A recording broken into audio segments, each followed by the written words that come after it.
Bonjour à toutes, bonjour à tous. Nouvelle vidéo sur notre chaîne H Strategies dans laquelle on va refaire une fiscaloscopie sur un contenu récent où on va parler de sociétés offshore, où on va parler de centres des intérêts économiques, où on va parler d'enquête fiscale en se basant une fois de plus sur le contenu de Hakim Benotman.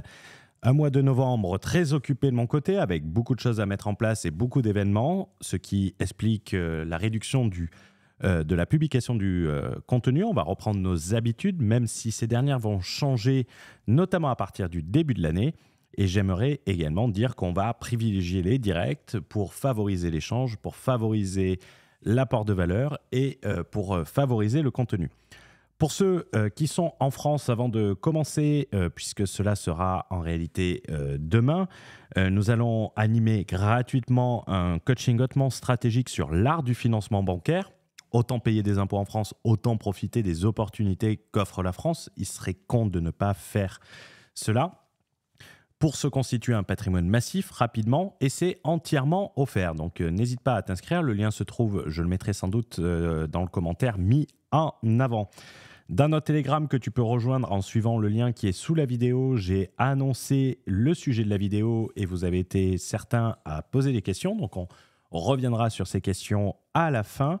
Si tu n'as toujours pas rejoint le Telegram, il est entièrement gratuit. J'y poste du contenu que je ne peux pas forcément poster ailleurs, de l'échange, des questions, de l'interaction. Le lien se trouve dans la description. Alors, on va être honnête, on va revenir sur notre contenu sur lequel on va se concentrer. On va sans doute me dire que j'ai fait pas mal de vidéos sur Hakim Benotman. On va croire que je suis un fan déguisé, mais tel n'est pas le cas. C'est tout simplement des sujets qui sont intéressants. C'est toujours plus facile de se positionner sur le contenu et le corriger que créer un contenu, surtout lorsque ce contenu a une grosse force de traction. Et il est nécessaire également de faire la différence entre contradicteurs et haters. Malheureusement, ce n'est pas toujours le cas.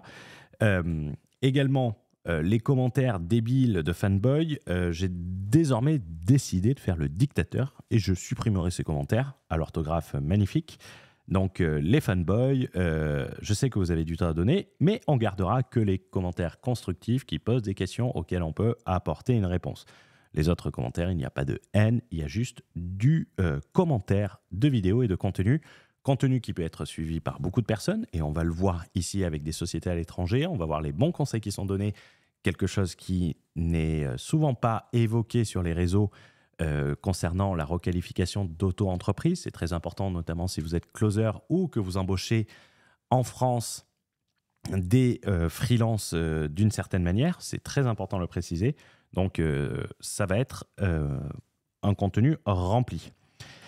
Également, avant que ça ne m'échappe, j'ai eu la chance d'échanger avec la personne de droite par discussion sur Instagram. Par souci de transparence, on va le mettre. Donc, même si ça a été un peu frigide, je lui ai expliqué pourquoi je faisais ce contenu. Et même s'il m'appelle mon petit Hugo, très mignon.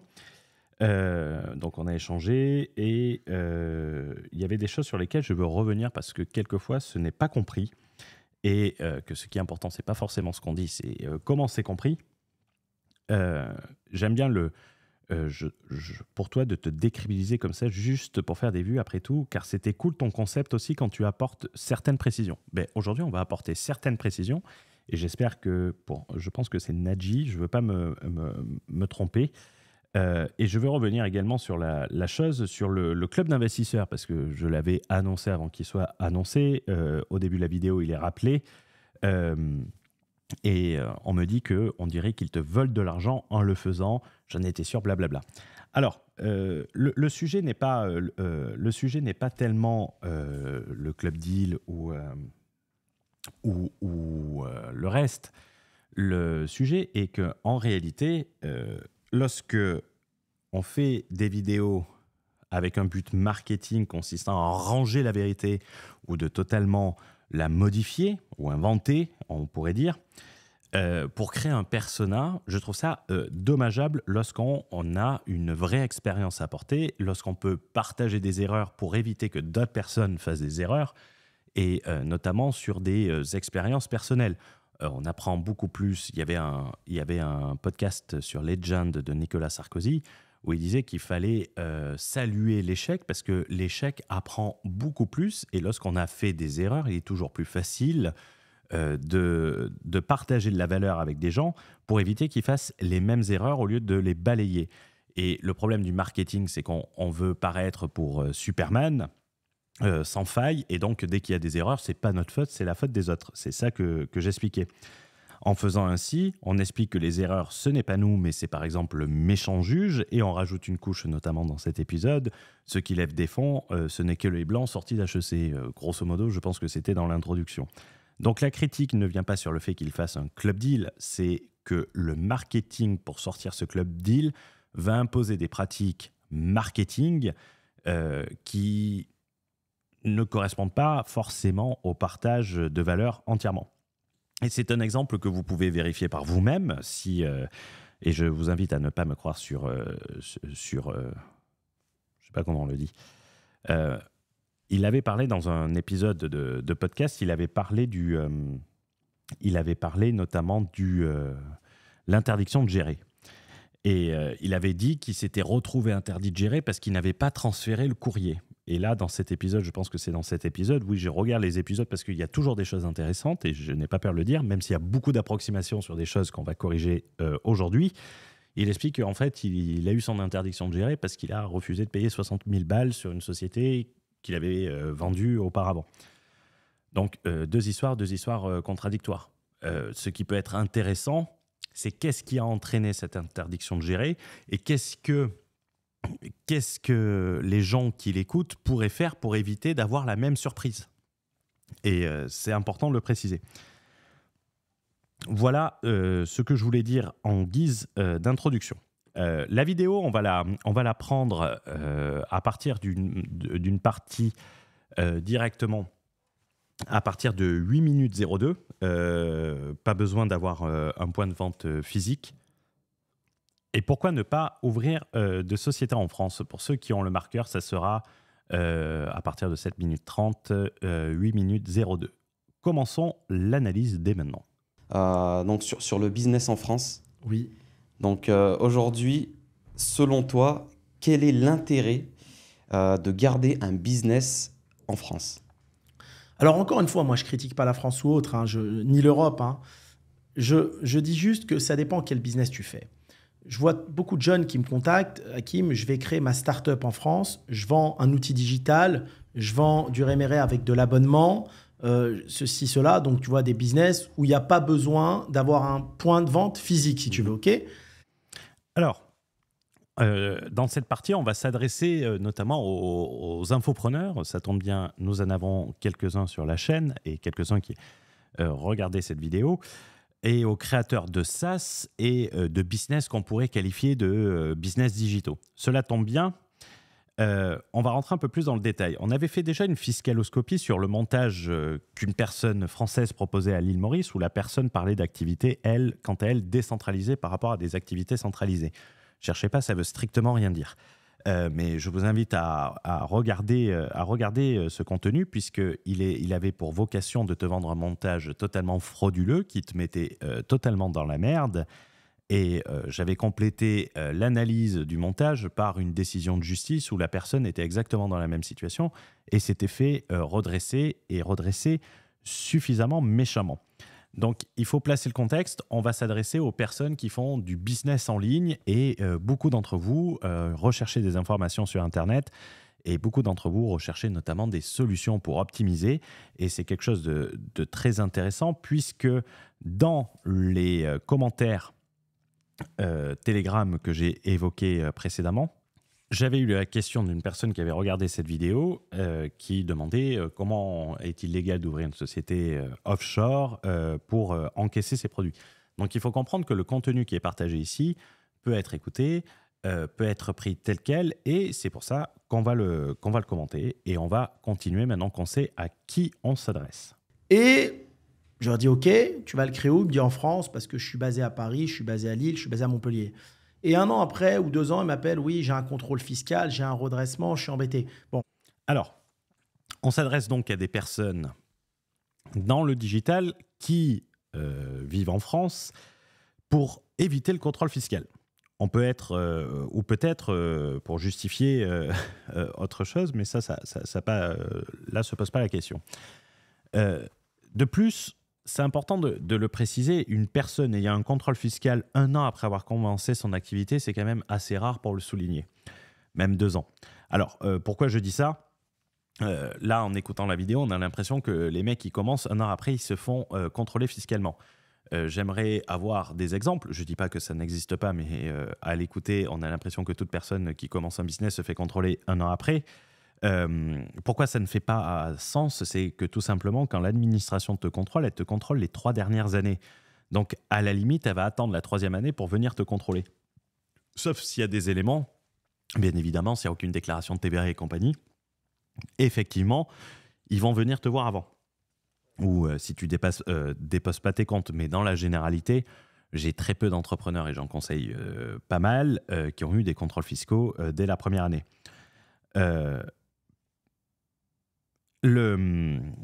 La chose qui peut être intéressante, c'est que j'ai envie de partir sur un registre différent, c'est que je pense que ça serait une bonne chose en réalité que l'administration vienne contrôler, plutôt conseiller que contrôler, à la fin de la première année.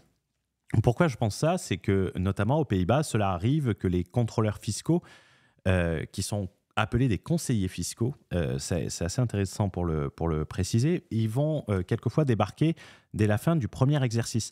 Pas pour venir sanctionner, sauf si bien évidemment tu as fait n'importe quoi, mais ou que tu as déclaré 20% de ton chiffre d'affaires. À l'impossible, nul n'est tenu. Mais ils viennent surtout pour vérifier que ce que tu fais, c'est correct et que tu n'aies pas pris de mauvaise habitude. Par exemple, en France, vous avez des sanctions pour omission sur une facture. Donc, si la personne elle vient vous contrôler au bout d'1 an et qu'elle dit « Attention, là, vous avez sur ces factures, c'est 11 € par erreur. Vous avez 3 erreurs sur votre facture, ça fait 33 €. Vous avez 1000 factures, ça fait 33 000 €. Fois 3, ça fait 100 000 €. C'est mieux de venir tôt pour dire « Voilà, faites attention à ça, faites attention à ça. » Par contre, si on revient et que ce n'est pas corrigé, là, il n'y aura aucune excuse. Plus de se positionner dans la partie conseil et assistance que dans l'aspect répressif. C'est important de le préciser. Et le fait que le contrôle fiscal arrive généralement au bout de 2-3 ans, voire plus, on a eu le temps de faire des erreurs, de les répéter, alors que si on avait eu des conseils au départ et on ne peut pas tout savoir, ça nous aurait évité ça. Je trouverais ça pertinent, je dis personnellement. Donc, on va continuer sur ça. Quelle est l'utilité de créer un business digital en France ? J'ai envie de dire aucun. Finalement, aucun. Il y a un moment donné, il faut que les entrepreneurs comprennent une chose importante. C'est au pays de te draguer pour entreprendre chez eux. Carrément. Tu comprends ce que je veux dire ? Quand tu entreprends dans un pays, tu crées ta société, ta SAS, ta SARL. Tu crées de la richesse, du PIB, de l'emploi, tu payes des charges, etc. Si c'est pour être embêté après, il n'y a pas utilité de le faire. Alors, si tu résides en France, et on rappelle, il s'adresse aux entrepreneurs digitaux résidant en France, en leur conseillant de ne pas faire de société en France, même s'ils résident en France. Si tu es entrepreneur en France, il faut créer la société en France, car ça n'a aucun intérêt de le faire en dehors de la France, notamment dans des paradis fiscaux. Le faire en dehors de la France, tu auras la fiscalité française, une comptabilité française, en plus de celle à l'étranger, accès qu'à des fintechs de merde à l'étranger, genre Wise et compagnie. Et pour développer ton entreprise, tu seras restreint. Et ça, c'est très important. Surtout qu'il parlait de SaaS, de MRR. Aujourd'hui, si vous structurez bien un business comme ça, avec des professionnels dès le départ, et je ne parle pas de moi pour pas qu'on m'accuse de vendre quoi que ce soit, vous pouvez avoir une fiscalité qui est proche de celle de Dubaï tout en restant en France. Je parle bien de la fiscalité sur les sociétés, où vous pouvez être quasiment à 10%. Même si vous faites 1 million ou 2 millions d'euros de chiffre d'affaires. C'est important de le préciser, mais ça se prévoit dès le départ et il faut voir si vous respectez l'ensemble des conditions. Mais en soi, dans certains cas, c'est possible. Donc, le faire en France, faire une société offshore pour avoir tous les inconvénients sans avoir les avantages tout en payant le même impôt qu'en France, c'est c'est comme dire, écoute, t'achètes une voiture, au lieu d'y mettre de l'essence, tu mets du diesel pour vider le diesel et remettre de l'essence derrière. C'est complètement con en soi. Mais bon, on va continuer parce que en fait, ça vient sur une incompréhension fiscale. Oui, j'ai vu la vidéo une fois et je sais pourquoi, mais c'est très important parce que des personnes peuvent l'écouter et y aller tel quel. Surtout quand tu as une entreprise qui est scalable, où c'est de l'abonnement, où c'est de la tech. En réalité, c'est une entreprise invisible. Tu vois ? Digital, quoi. C'est une entreprise digitale. Donc, une entreprise invisible. Ce n'est pas parce que tu n'as pas de point de vente physique que ton entreprise, elle est invisible. Et l'utilisation du terme invisible, ça veut dire quoi ? Ça veut dire qu'on ne peut pas la voir. Ça veut dire que tu peux la cacher. Je ne veux pas jouer sur les mots, je ne veux pas jouer sur la sémantique. Mais c'est sous-entendu ce qui est dit. Si vous êtes en France et que vous avez une société dans le digital, créez une société à Dubaï et tout ça. Et ça, c'est important de le préciser. C'est à ça que cela me fait penser à première écoute. Ça fait penser à ça. Où est l'intérêt de créer ce type d'entreprise en France ? Aucun intérêt. Tu vas te retrouver avec 25% d'impôts, avec une flat tax qui est en train d'augmenter à 37%, tu vas te retrouver à 60%, et plus des ABS en cas de contrôle parce que tu as trop mangé au resto sur ton entreprise. Il n'y a aucun intérêt. Ce type d'entreprise, tu peux la créer en Angleterre. Il y a plein de pays où tu peux créer des entreprises sans y être résident et où tu n'as pas d'impôts, puisque tu commercialises à l'international. Je veux dire, au Liechtenstein, au Delaware, comme le font plein de gens, à Dubaï et autres. Et là, tu n'auras aucun souci. C'est de l'abonnement. Je ne vois pas le lien entre l'abonnement et les soucis. Créer une société dans un pays dans lequel nous ne sommes pas résidents, c'est ce qui a été dit, je n'invente rien, tout en vivant dans un autre pays, a un nom. Et ce n'est pas l'optimisation fiscale internationale. Ça s'appelle la fraude fiscale internationale. Au-delà de ça, parlons un peu de l'aspect opérationnel. On s'adresse à des entrepreneurs, on le conseille à des entrepreneurs qui veulent scaler leur business. On ne parle pas de celui qui vend 3 PDF par mois. Va essayer d'ouvrir un compte société à Londres. Si tu parles d'une société à Londres, ça doit être une LLP, donc un partnership, c'est-à-dire où c'est sûr, tu n'as pas d'impôt sur le revenu, tu n'as pas d'impôt sur la société, mais tout est taxé sur le revenu. C'est une structure transparente. Et essaye d'avoir un compte bancaire dans une vraie banque et pas auprès de Wise qui risque de te fermer le compte du jour au lendemain. C'est intéressant de voir, c'est qu'au début de ce podcast, il vous parle d'effet de levier, d'augmenter ça, va m'expliquer l'effet de levier que tu vas faire avec ton Wise.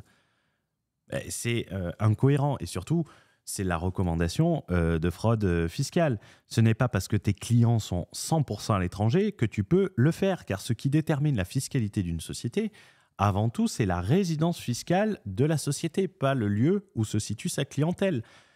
Ça veut dire quoi concrètement ? C'est-à-dire que si tu étais en France et que tu avais toute ta clientèle à l'étranger, tu ne payerais pas d'impôt. Ce n'est pas le cas. Et pourtant, la France a un impôt sur les sociétés territorial. Ça, peu de gens le savent. Mais la résidence fiscale de la société, qu'est-ce qui le détermine ? C'est le lieu où les décisions elles sont prises. C'est ça qui est important. C'est-à-dire que si tu es en France en gérant une société offshore depuis la France, cette dernière est réputée avoir un établissement stable en France, c'est le terme juridique, et sera imposée en France aux règles françaises, comme si tu avais une société française. Donc, pour faire simple, tu vas payer des milliers d'euros à l'étranger pour ouvrir une société. Ça va prendre du temps. Tu vas avoir que des fintechs. Tu vas avoir, aujourd'hui, Stripe est beaucoup plus regardant sur les ouvertures de comptes. Je ne sais pas si vous avez ouvert récemment un compte et si vous en aviez ouvert un en 2020. Les documents, on vous demande des attestations de société, des preuves d'adresse. C'est pas aussi facile que ça. Donc, tu vas créer une société qui va te coûter de l'argent.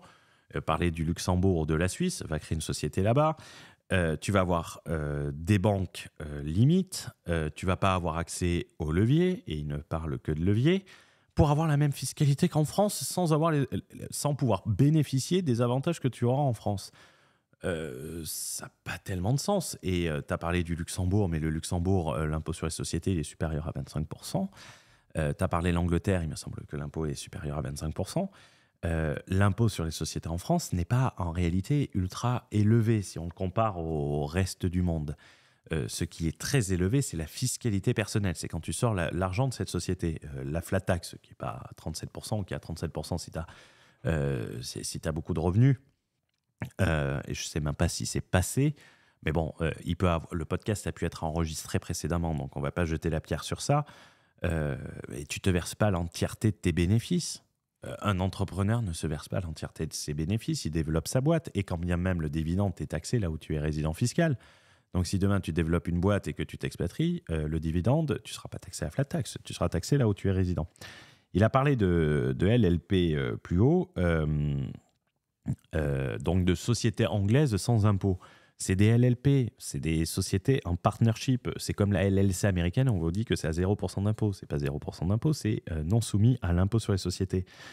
Ça, je l'avais déjà dit dans des fiscaloscopies, on partage une expérience et pas forcément une expertise. Cela ne m'étonnerait pas qu'il écrit une LLP, peut-être en ne comprenant pas forcément l'intérêt de la LLP. On pourrait pousser le vice, je ne l'ai pas fait, mais on peut le faire en direct limite.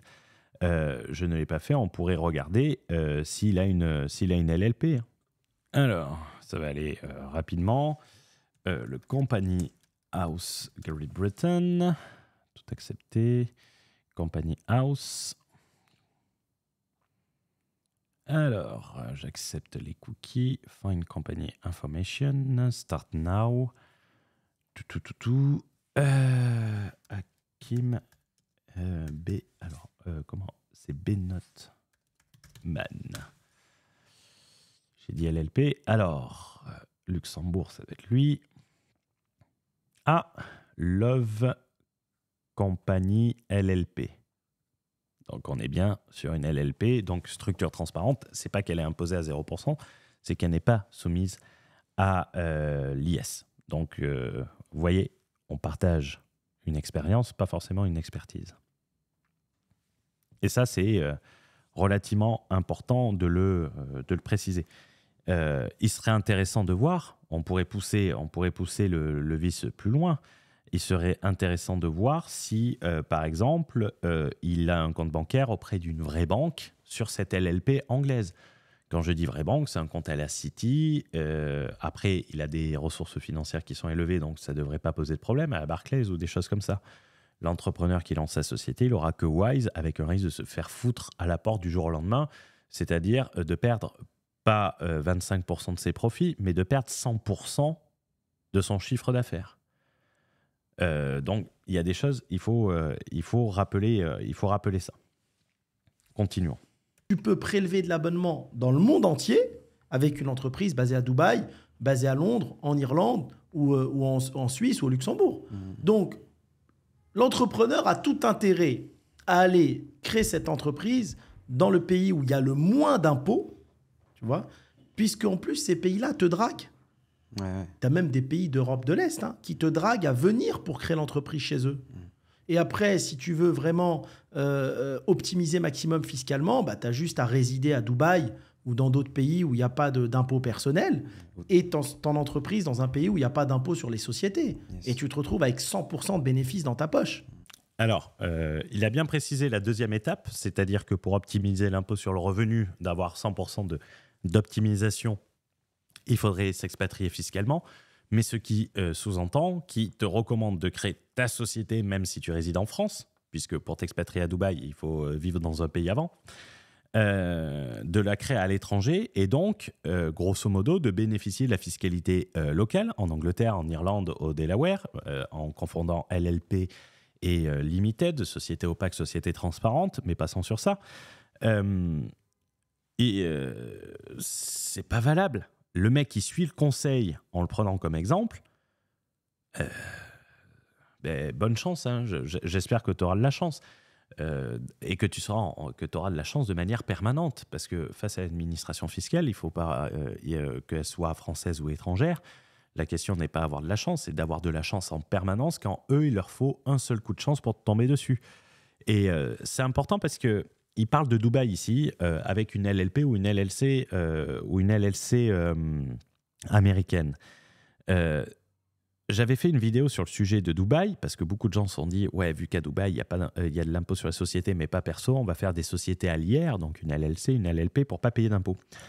Et j'avais fait le sujet sur ça et pour contourner les 9% d'impôt à Dubaï.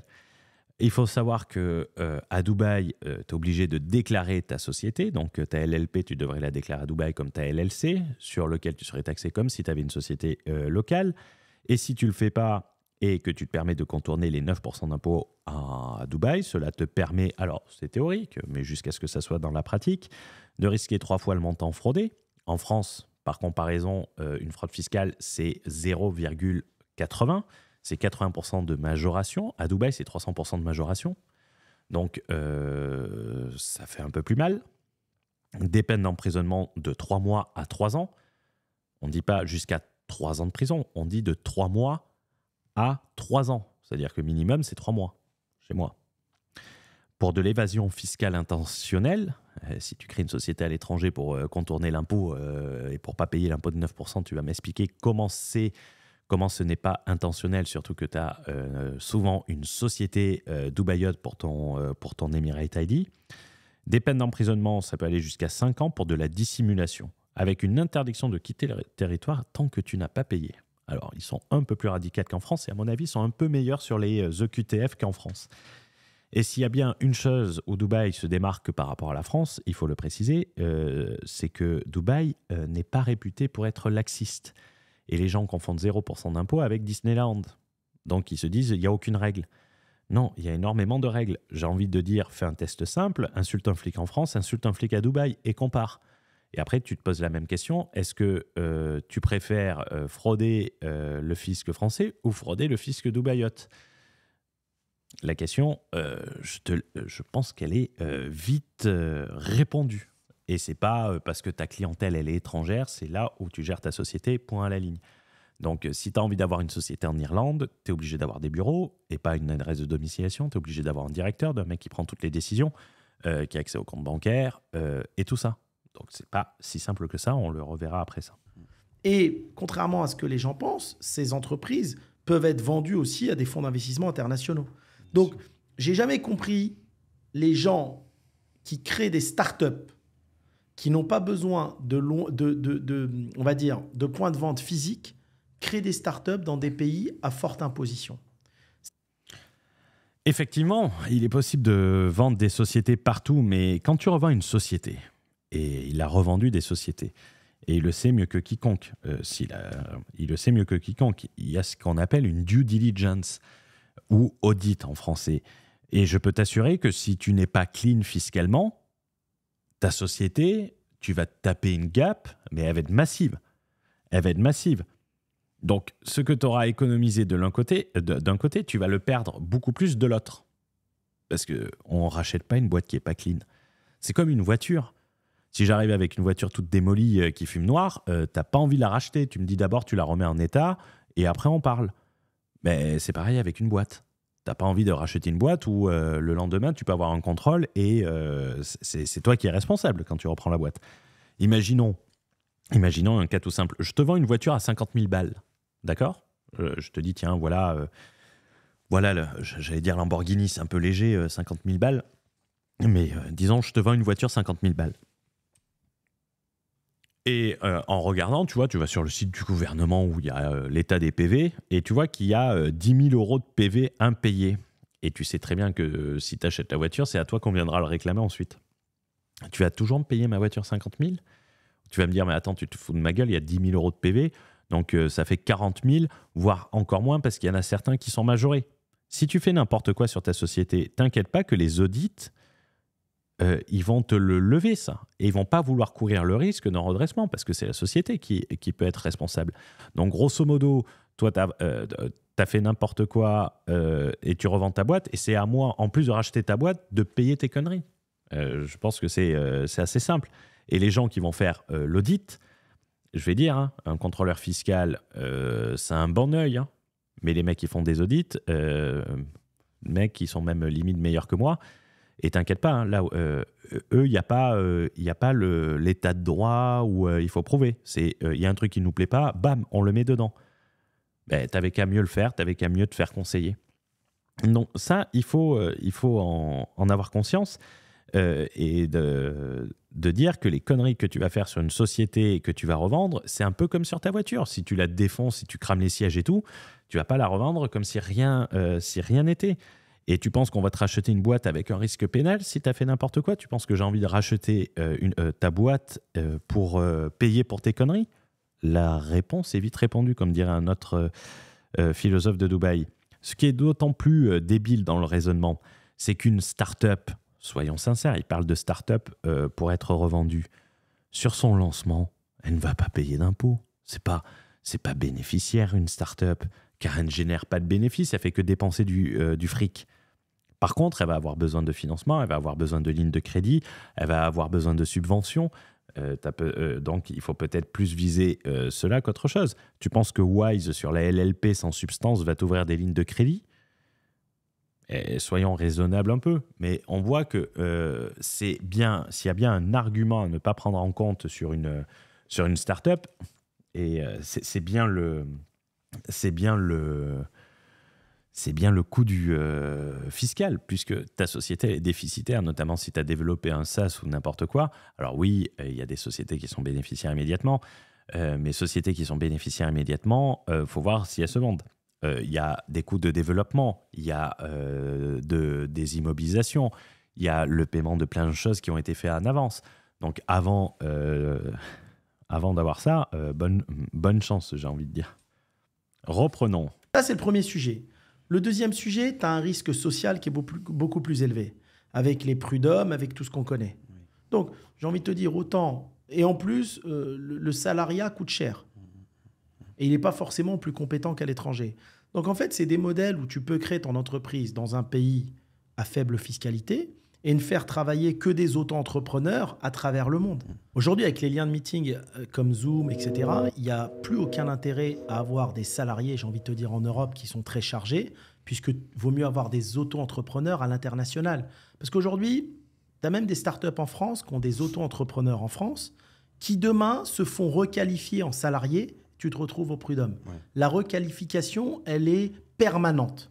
D'accord? Tu es auto-entrepreneur, tu as fait 4-5 factures à la même entreprise, ouais. Eh ben, tu vas au prud'homme, tu dis, moi, je travaille qu'avec cette entreprise, requalifiez-moi en CDI. C'est énormément de risques sociaux, c'est énormément de risques fiscaux pour rien du tout. Exact. Mais aucun intérêt. Ouais.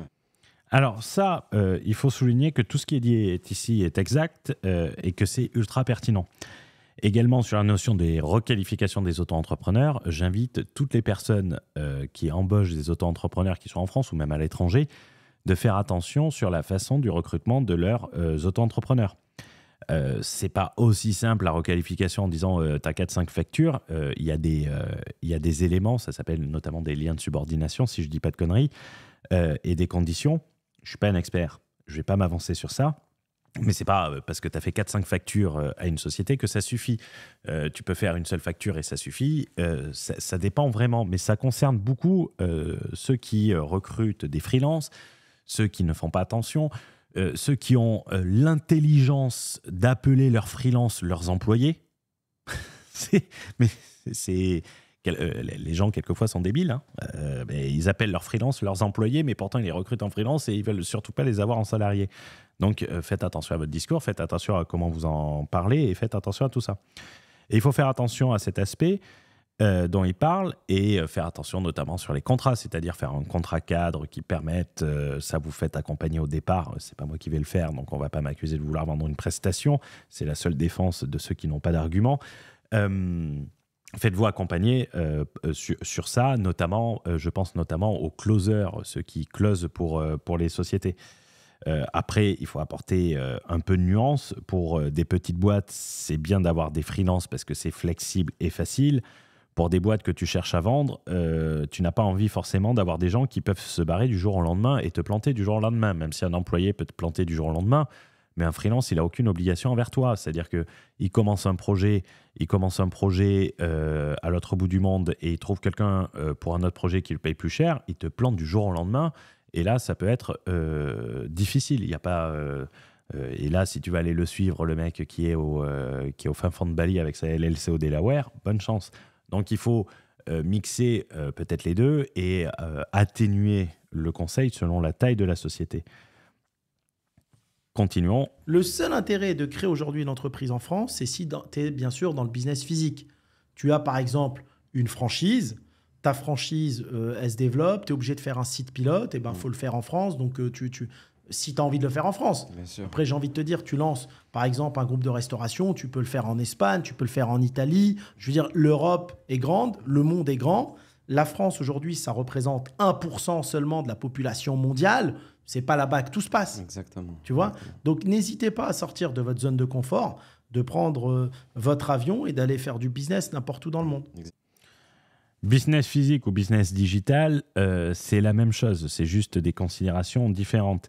Et je parle d'un point de vue fiscalité, hein, pas d'un point de vue opérationnel pour ceux qui se posent la question. On va passer à la deuxième partie de la fiscaloscopie qui va être sur la notion des centres d'intérêt économique. Elle sera techniquement plus rapide que la première. On est à combien? On est à 35 minutes. Mais on va continuer. Les centres d'intérêt économique, il y a des choses qui sont intéressantes et il y a des choses qu'il faut corriger. Exactement. Et tu le disais juste avant aussi, faut faire attention aussi à ton centre d'intérêt économique. Oui, alors je te donne un exemple. Moi, je parle toujours de mon vécu. Avant de vendre Nabab, on avait fait des bureaux au Luxembourg. Ok. Moi et mon collaborateur le plus proche, on a été mis sur écoute. Ouais, Bon, carrément. bon, ils mettent tout le monde sur écoute. Mais en fait, si tu veux, je partage moi que de Ouais. l'expérience, parce que ce qui m'est arrivé, je pense que ça peut arriver à beaucoup de monde. Et donc, une fois, ils viennent faire... Alors, celle-là, je l'avais oublié. Ça peut arriver à beaucoup de monde et on met sur écoute. Alors, encore une fois, là, on est dans de la salade où soit c'est de la salade, soit on n'a pas tous les éléments. Mais c'est assez marrant. On dirait, j'ai ouvert un bureau au Luxembourg, ça y est, je suis mis sur écoute. Pour être mis sur écoute, soyons clairs, en France, il y a un cadre. Hein, on n'est pas en Russie ou en Corée du Nord. Il y a des conditions très spécifiques. C'est pas tout le monde qui est mis sur écoute. Mais c'est quoi ces conneries, quoi? Il faut qu'il y ait une enquête pénale ouverte, puisqu'il faut qu'elle soit autorisée par un juge d'instruction ou par le procureur, et ne peut pas être utilisée s'il n'y a pas d'autres moyens d'enquête. Il ne faut pas exagérer. Il y a des exceptions, bien évidemment. Il y a la DGSI. La DGSI, qui est la Direction Générale de la Sécurité Intérieure, elle peut le faire aussi, mais pour des raisons de sécurité nationale. Je ne pense pas que la recette de la sauce blanche de Hakim relève de la sécurité de la nation. Il faut être un peu cohérent. Ce qui est intéressant, c'est qu'il dit que également, si j'ai bien écouté, que c'était avant la session de Nabab Kebab. Et il me semble que Nabab Kebab, c'était en 2016.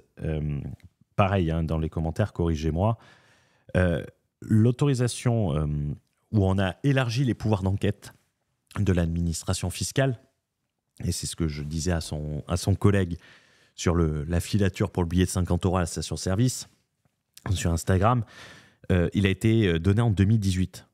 Mais pour que la mise, donc 2 ans après, peut-être que c'était un test pilote qu'ils ont fait, traitement VIP, mais pour que la mise sur écoute soit octroyée, il faut absolument qu'il y ait une enquête judiciaire.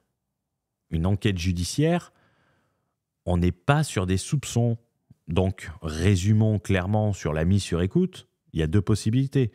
Soit c'est de l'invention pure, mais alors pourquoi aller raconter ça? Pourquoi aller raconter ça? À part pour faire peur aux gens, pour expliquer que c'est impossible et pour appuyer un discours autre. Et ça, dites-le moi dans les commentaires, mettez-le moi dans les commentaires. Soit tout n'est pas dit, car les écoutes en matière fiscale sont généralement dans un contexte de criminalité organisée, et vous pouvez le voir notamment dans des séries télé, mais qui reprennent des cas réels. Par exemple, les fraudes à grande échelle impliquant des réseaux internationaux. La fraude carrousel à la TVA sur les quotas carbone. Alors, s'ils faisaient la fraude carrousel sur les pains kebab, peut-être à la limite, mais c'est vraiment dans des cas vraiment très importants. C'est pas le contrôleur fiscal qui va arriver « Ah tiens, lui, j'aime pas sa gueule, il a une voiture immatriculée au Luxembourg, je le mets sur écoute. » C'est important de le préciser, mais on est encore sur ce que je disais au départ, c'est le storytelling. Mais pourquoi faire ce storytelling? Si vous avez la réponse, mettez-la moi. Mais dans les 2 cas, c'est pas forcément un compliment de raconter ça. Reprenons. En fait, une fois, j'allais rendre visite à ma mère. Et donc, ils sont venus, police, brigade financière, à 6 h du matin. Donc, j'ai été mis sur écoute, parce que je vais lui rendre visite une fois tous les 2 mois, à peu près. Et en fait, ils voulaient transférer les intérêts économiques du groupe vers la France. Ah oui. Ouais. En disant, vous êtes venu voir votre mère, vous avez votre ordinateur sur vous, ça veut dire que vous gérez l'entreprise depuis la France. Ah, là, c'est intéressant. Alors, il y a 2 choses qui sont ultra intéressantes ici. La première chose, c'est les intérêts économiques. Alors, les intérêts économiques, soyons clairs, c'est un élément de qualification de résidence fiscale au plan personnel, pas au plan d'une entreprise. C'est important de le préciser. Donc, on ne cherche pas à rattacher les intérêts économiques à la France. Cela ne veut strictement rien dire au niveau sociétaire, au niveau de la personne morale. On va chercher à qualifier un établissement stable, comme j'ai précisé avant. Ensuite, il est fait mention de la gestion de la société. Là où il a tout à fait raison. Mais par contre, juste avant, il t'explique tu peux faire ta société partout à partir de ton ordi parce que tes clients ils sont à l'étranger. Donc, tu es relax. Mais par contre, il explique s'être fait arrêter par la police ou la police a essayé de lui reprocher qu'il gérait ses affaires depuis la France. Mais il te recommande en même temps d'aller, depuis la France, créer une société offshore pour qu'il t'arrive exactement la même chose. Là, c'est un peu paradoxal et on est sur la même vidéo à quelques minutes d'écart. Je ne comprends pas. Alors, pourquoi ne pas mentionner cette partie ? Pourquoi ne pas mentionner cette partie quand tu recommandes de créer des sociétés à l'étranger ? Tu sais qu'au fond de toi, il y a un risque puisque tu le partages quelques minutes après. En matière sociétaire, comme je l'ai dit, on va essayer de qualifier un établissement stable d'une société, une installation fixe d'affaires notamment, et on utilise très souvent. Alors, on ne parle pas de perquisition en matière fiscale, on parle de visite domiciliaire, si je ne dis pas de bêtises. S'il y a des juristes ici, reprenez-moi sur le terme, je ne suis pas un spécialiste de la procédure. Et ce n'est pas un ordinateur qui est suffisant pour constituer une installation fixe d'affaires. Effectivement, on fait cette perquise à 6 h du matin pour voir s'il y a des documents d'entreprise, s'il y a des contrats d'entreprise, s'il y a des tokens, s'il y a des cartes bancaires et tout ça de l'entreprise chez soi. Le but de la visite domiciliaire, c'est de récupérer des preuves. Et on va voir ce qui est dit ensuite. Mais là, on tombe sur la réalité des choses, alors que juste avant, il disait de faire exactement ce qu'il ne fallait pas faire à cause de ça. Je ne vois pas l'intérêt. Je dis, moi, je suis juste venu voir ma mère. Et quand je me balade toujours avec mon ordinateur parce que je bosse dans l'avion. Faites attention, si vous arrivez avec une clé USB, le FBI va vous arrêter aussi. Oh là là. Mais tout ça dans le but de transférer les intérêts économiques en France. Les intérêts économiques, c'est à ton niveau personnel, c'est pas au niveau de la société. C'est-à-dire qu'aujourd'hui, quelqu'un qui a 50 restaurants sous franchise en France, il n'a pas lieu, d'accord, d'aller mettre son bureau au Luxembourg ou en Hollande, dans des pays à faible fiscalité, puisqu'ils vont tout faire pour lui rapatrier sa fiscalité en France. Il faut le savoir. Ouais. Sauf aux gros mastodons, et encore, ils sont en procédure. Tu prends le cas de Subway, par exemple. Le Subway, il facture ses franchisés européens via la Hollande. C'est la Hollande qui facture. Il prélève les redevances et ensuite, il paye des sociétés qui animent et qui développent le réseau en France et à travers le monde. Okay, mais c'est des mastodons américains. Ouais. Les accords sont différents. Ah, c'est ce qu'on va voir. Tu vois ? Mais je pense que la France aujourd'hui n'a aucun mal à aller chercher même des influenceurs à Dubaï en disant écoutez, vous êtes à Dubaï, ok, mais nous on estime que plus de 50% des gens qui vous suivent sont en France, donc vos intérêts économiques. Mais les intérêts économiques, c'est des actifs produisant un revenu. Tu vas pas dire que ton follower, c'est un actif produisant des revenus. Non, mais il faut faire la différence entre un immeuble et un follower quand même. Dans ta déclaration fiscale, tu déclares « Ah ouais, j'ai 222 000 followers. Bientôt, les followers vont être... faites attention. Hein. Déclarez l'ISF, hein, parce que les followers, ça rentre dans l'ISF bientôt. » Ah là là. Désolé. Sont en France, donc on rapatrie votre fiscalité en France, et ce, même de façon rétroactive. Donc, il ne faut pas faire n'importe quoi. Ouais, mais il ne faut peut-être pas suivre tous tes conseils. Ouais. Tu vois, c'est pas je vis là-bas et tous mes business sont en France, mais je ne paye pas d'impôts en France. Alors, si tu as des business en France, dans le cas d'un influenceur, Si l'influenceur il garde sa société en France, qui s'expatrie à Dubaï, bien évidemment, le centre de ses intérêts économiques, c'est la société, c'est pas ses followers. Il y a une confusion à tout niveau. Là. Ça, c'est pas possible. Il faut faire les choses bien. C'est-à-dire, quand on s'expatrie, il faut le faire dans son entièreté, quoi. Là, c'est un excellent conseil qui est donné. Alors, moi, j'aimerais prendre les mastodontes américains. Concernant ces mastodontes américains, en réalité, ils maîtrisent parfaitement la notion d'établissement stable. Et c'est cette notion qu'ils maîtrisent parfaitement qui leur permet les optimisations fiscales nécessaires. Et on va le voir avec un exemple concret. Et je vais essayer de te l'expliquer avec une convention fiscale actualisée, c'est-à-dire de 2018, qui est la convention entre la France et le Luxembourg. Alors, l'établissement stable, c'est une notion internationale. C'est ce que tu auras en France si tu crées une société, à l'étranger. Et on va voir ce que ça va être. Et en fait, comment on procède ? On procède d'abord sur les bénéfices des sociétés, donc article 7. L'article 7, on va faire une démo très simple et on va le commenter ensemble. Les bénéfices d'une entreprise, d'un État contractant, ne sont imposables que dans cet État. Donc, sous-entendu, si tu as une société au Luxembourg, ça ne peut être imposé qu'au Luxembourg. Là, 99% des gens s'arrêtent là. À moins que, terme important, l'entreprise exerce son activité dans l'autre État contractant par l'intermédiaire d'un établissement stable qui est situé. Si l'entreprise exerce son activité de telle façon, les bénéfices qui sont attribuables à cet établissement stable conformément aux dispositions du paragraphe 2 sont imposables dans cet autre État. Donc, regardons ce qu'est un établissement stable puisque la définition y est précédemment. On va refaire la même chose et on va le lire. Un établissement stable désigne une installation fixe d'affaires par l'intermédiaire de laquelle une entreprise exerce tout ou partie de son activité. Les deux termes importants ici, c'est exerce tout ou partie de son activité. C'est-à-dire que ça peut être 100% de son activité comme une partie de son activité.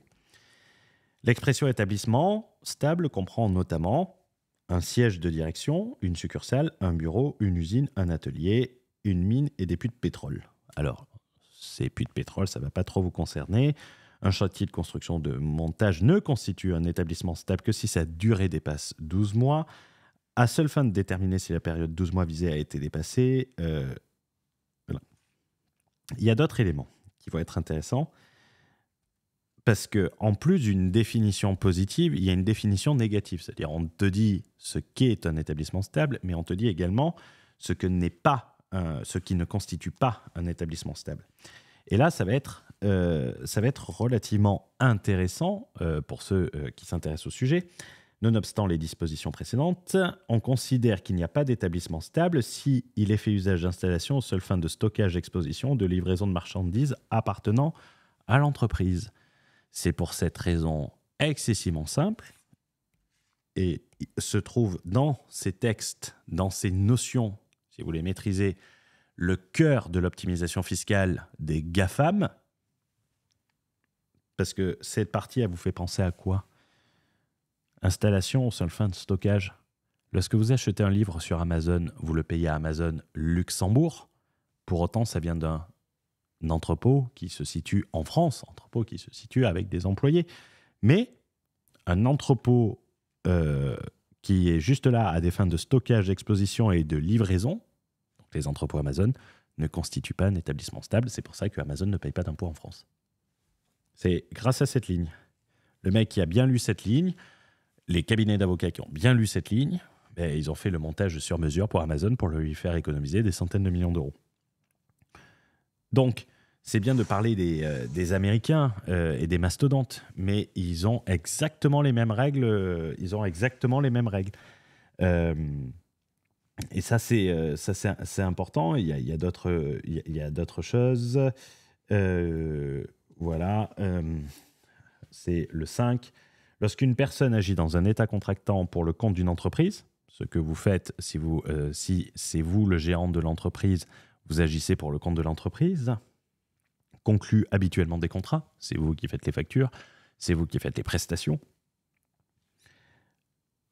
ou joue habituellement un rôle principal menant à la conclusion de contrats, ça c'est vous également, de manière routinière, sont conclus sans modification au nom de l'entreprise pour le transfert. Cette entreprise est considérée comme ayant un établissement stable. C'est-à-dire que là, c'est vous qui représentez l'établissement stable pour la partie du business que vous faites. Mais vu que vous êtes sur une société unipersonnelle, vous faites 100% du business. Si demain, vous êtes avec un associé à l'étranger et que lui fait 30% du boulot et que vous faites 70% du boulot, 70% seront imposables là où vous êtes et 30% seront imposables là où il est. Voilà comment ça se passe.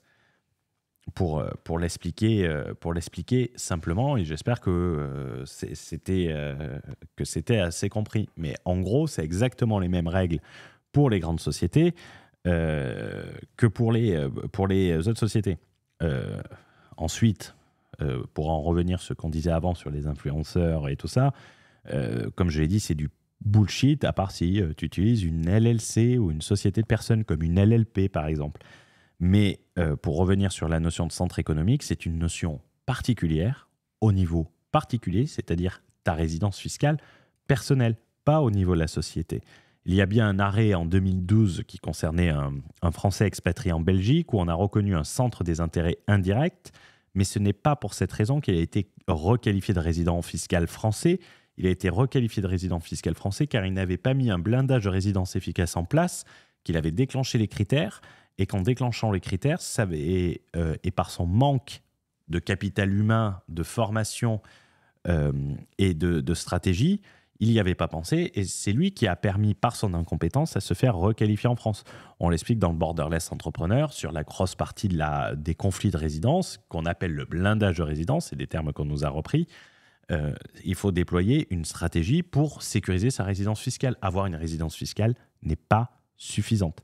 Alors, il est important de savoir que si tu es requalifié de résident fiscal français, cela peut avoir également des impacts, notamment sur tes holdings, notamment si tu as des holdings en Suisse, holdings luxembourgeoises. J'en avais parlé sur le podcast précédent où ils avaient dit, puisque si tu es requalifié en France, tu as les règles françaises et tu as les règles notamment CFC qui peuvent être catastrophiques d'un point de vue personnel.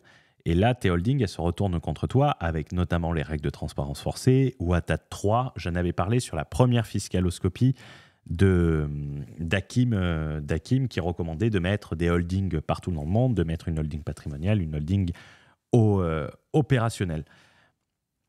Donc, je pense qu'on va avoir tout vu. Qu'est-ce qu'on peut dire en conclusion ? Sur cette vidéo, car il n'est de si bonne compagnie qu'il ne se quitte. On m'a reproché sur la dernière fiscaloscopie de ne pas l'avoir dit. Encore une fois, c'est excessivement approximatif et c'est contradictoire. Parce que d'un côté, il te recommande de faire quelque chose où il te dit qu'ensuite, la police a essayé de le requalifier sur ça, alors qu'il en a bien conscience, je l'ai précisé au tout départ. Sur Internet, il faut avoir conscience, et c'est pour ça qu'on fait ce contenu, les gens ne veulent pas payer de conseils, ils ne veulent pas se former, ils ne veulent pas investir du capital humain. Et ils prennent au comptant ce qui est dit. C'est pour ça que c'est important sur des notions aussi importantes que la fiscalité. Quand tu as quelqu'un qui se présente comme le Bernard, j'allais dire le Bernard Tapie, du kebab, pour pas dire autre chose, il va être écouté aveuglément. Donc, quand une personne comme lui va dire « créez votre société à l'étranger pour pas payer d'impôts », ben, les gens vont se dire « c'est Hakim qui l'a dit ». Il dit être entouré de dizaines d'avocats, de fiscalistes, de banquiers, c'est forcément le bon conseil. C'est là que ça devient dangereux. Les gens sur Internet, ils préfèrent payer une formation sur comment faire un profil Tinder que monter en compétence sur leur structuration et sur ce qu'ils ont mis en place ou comment le mettre en place, en n'investissant pas en amont. Et ce n'est pas quand tu as la merde qui te tombe dessus que tu t'y intéresses, parce que c'est déjà trop tard. Si tu as fait de la merde au départ et que tu n'as rien mis en place, le meilleur des avocats, la meilleure des équipes d'avocats ne va pas te sortir de ta merde. Hein. Ça, il faut en avoir conscience. Et ensuite, cela coûte excessivement cher. La fiscalité va être un peu comme la cybersécurité en quelque sorte. Tu n'attends pas de t'être fait pirater pour commencer à te dire « je vais mettre en place des protocoles de sécurité ». Parce qu'une fois que tu t'es fait pirater, que tu t'es fait vider tes comptes, c'est déjà trop tard. Car si c'est comme ça, ça va te coûter 10 fois plus cher que ce que tu aurais pu éviter en le mettant en place un peu plus tôt. Et ça, il faut bien le comprendre. Ce n'est pas quand il y a le problème qui arrive, il faut le faire en amont. La cybersécurité, tu vas faire attention à tes mots de passe dès le départ. Tu ne vas pas attendre de t'être fait pirater ton mot de passe pour te dire « tiens, il faut que je me soucie de mon mot de passe ». Et je finirai par les mots qui ne sont pas les miens, mais que je reprendrai sur une personne qui l'avait souligné.